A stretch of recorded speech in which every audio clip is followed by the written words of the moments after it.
Welcome to the Deep Dive. We're the place where we dig into a whole stack of sources to pull out the key insights, really helping you cut through the noise and get properly informed. That's right. Today, we're exploring the, well, really fascinating perspectives of Gietelink. He's a thinker who spent his life trying to figure out why the world works the way it does. Especially around conflict and how we perceive things. Exactly.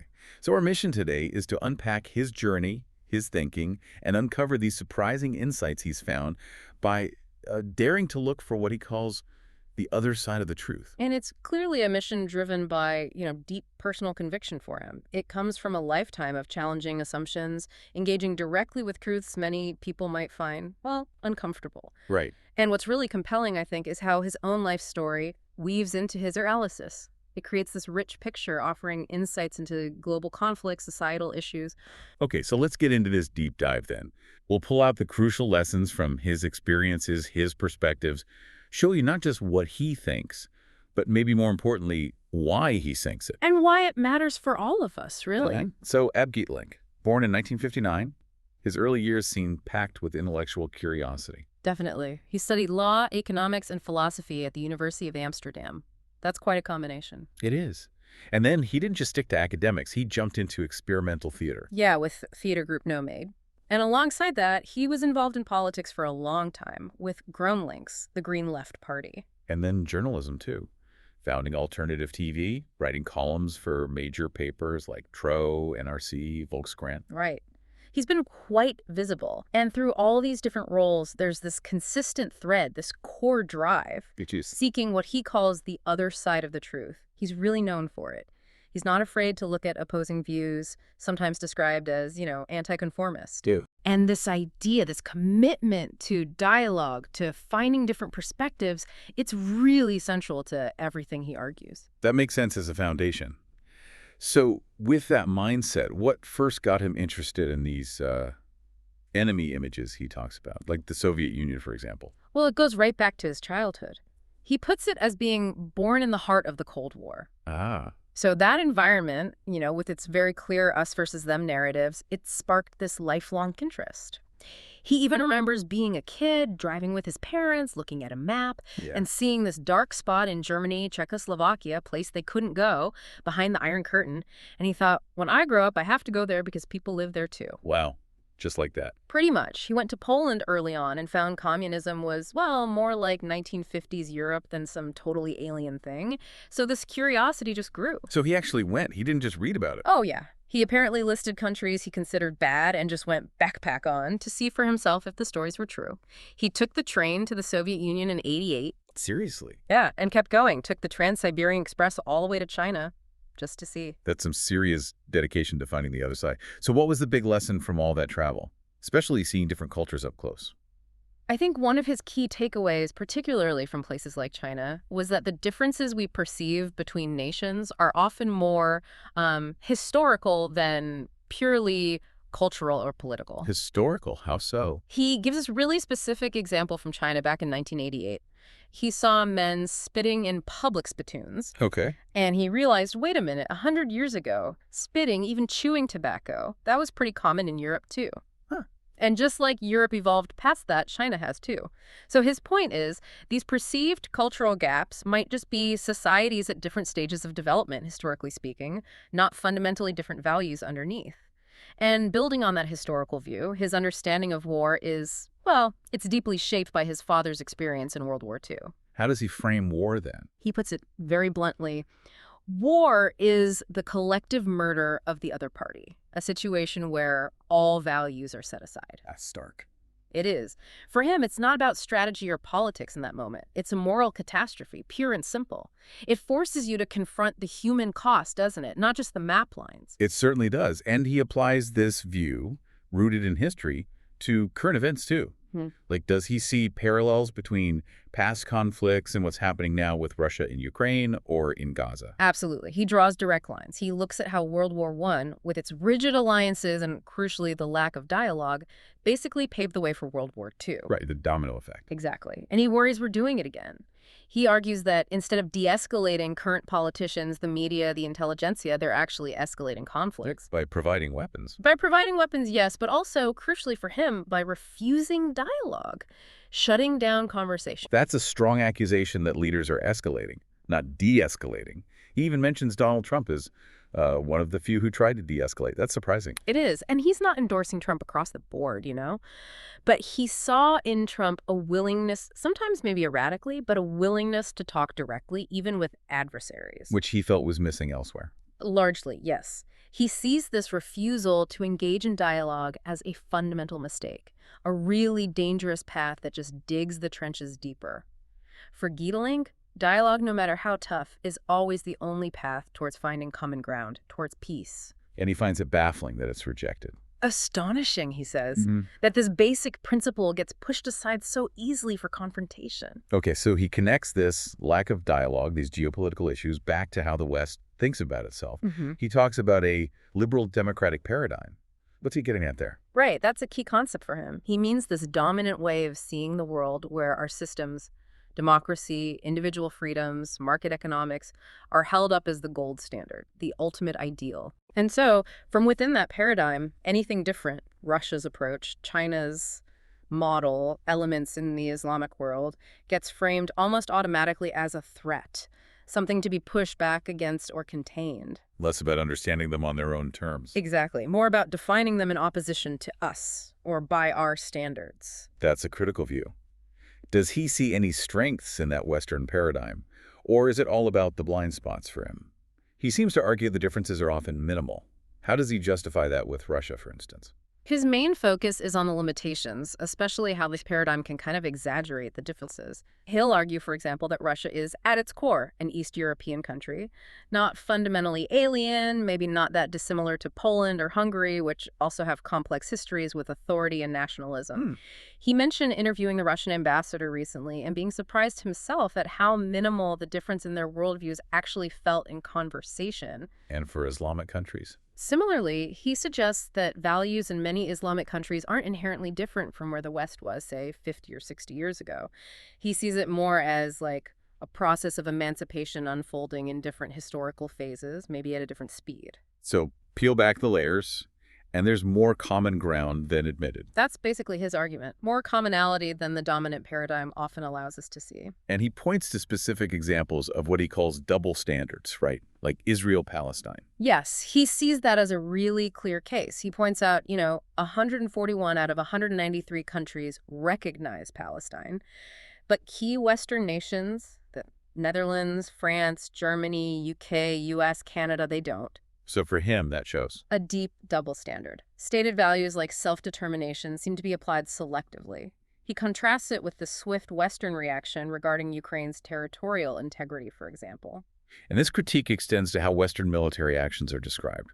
He has issues with calling bombings humanitarian actions. He really does. When the media uses terms like humanitarian actions to describe bombings in places like Baghdad, Iraq, Afghanistan, Syria actions that caused hundreds of thousands of deaths, he argues it shows a profound lack of honest public debate. It's a sanitizing language. Exactly. He sees it as language that disconnects people, us, from the reality, the massive human cost. For him, it's a kind of hypocrisy that stops us from truly understanding the impact of these interventions. It sounds like this critique doesn't just stay at the international level. He brings it right back home, looking at Western democracies themselves. What issues does he raise with, say, the Dutch system? Oh, he's very direct. He points to things like the Netherlands having a king, or having an unelected former Secret Service director as prime minister at one point. Okay. He also mentions significant powers being handed over to Brussels, often without much direct public say, and the general lack of referendums on big issues. He thinks this undermines genuine democracy. What does he call it? A puppet show? Something like that. One big puppet show, or an outdated 19th century idea. His view is that real democracy, in practice, has often been replaced by, hypocrisy, operating without real public consent. That's a pretty strong indictment. And he feels there's a gap between the public and the establishment on these things. Yes, he believes the majority of people in Europe and the West are actually against the current wars, against the escalatory policies. Right. But he sees an establishment, media, intelligentsia, politicians driving the agenda, often in the opposite direction. He has examples. He cites the push to increase NATO defense spending from 2% to maybe 5% of GDP. He argues this happened largely without a real public mandate or widespread debate. For him, it's a clear sign of decisions being made by a select few, disconnected from what ordinary people might actually want. Looking at his own story, you can almost see where this instinct comes from. He talks about defending bullied kids in the schoolyard. Yeah, apparently even as a boy, he had this impulse. He wouldn't just stand by. And that early instinct, that defending the underdog thing, seems connected to his later experience with stuttering. He had a stutter. Yes, between about 17 and 23. He managed it very effectively, apparently, using the Del Ferro method. He even played King George VI, the stuttering king, in the King's Speech on stage. Wow, that takes courage. Absolutely.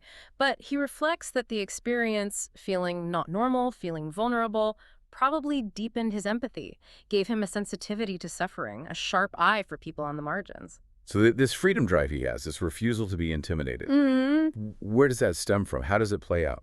It seems deeply ingrained. He just has this unwillingness to be cowed by any establishment, left, right, or center. He's willing to question his own side, his own circles too. Like during the pandemic? Exactly. He observed how many in established circles went quiet, while it was often independent thinkers, even retired academics, who spoke out critically. He said that really confirmed his belief in the need for individual courage, for critical thought, even when it's uncomfortable. He talks about universal values, freedom, democracy, but creates the execution. What's the disconnect for him? He fundamentally believes in those values. Freedom, democracy, rule of law, international law, solidarity, absolutely. Yeah. His problem is with the how they're put into practice. He sees a proselytizing zeal. Yeah, like trying to force these ideals on others rather than letting things evolve. He argues that if you held a referendum today on some key issues, politicians would actually be afraid of the public's answer. Suggesting they aren't truly committed to democracy in practice. That's his implication. It's the gap between the talk and the walk that bothers him deeply. And who inspires him?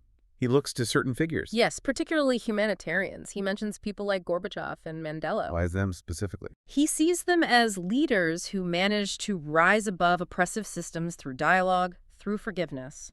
A stark contrast, in his view, to many current politicians who seem more focused on confrontation. They embody that idea of seeing the human behind the mask. That phrase again, masks. His background's in theater, you mentioned. Is there a connection there? He makes that connection himself. He says theater allowed him to literally play with masks, to step into different roles like Max Havelaar or Faust, and really internalize them. So that gives an insight into politics. It seems so. It informs his observation that politicians often wear too many masks, hiding their real selves, their real intentions. And he thinks that gets in the way of genuine connection, genuine dialogue. He had this youthful ambition, apparently, to be a homo universalis, to know everything. Right. A pretty big goal. How did that evolve? It shifted, he says, from just wanting to know everything to wanting to live ideas, to embody them through travel, through experience, becoming, as he puts it, the actor of his own existence. So less about abstract knowledge, more about lived experience. Exactly. Integrating it all, not just studying the world, but being in it fully.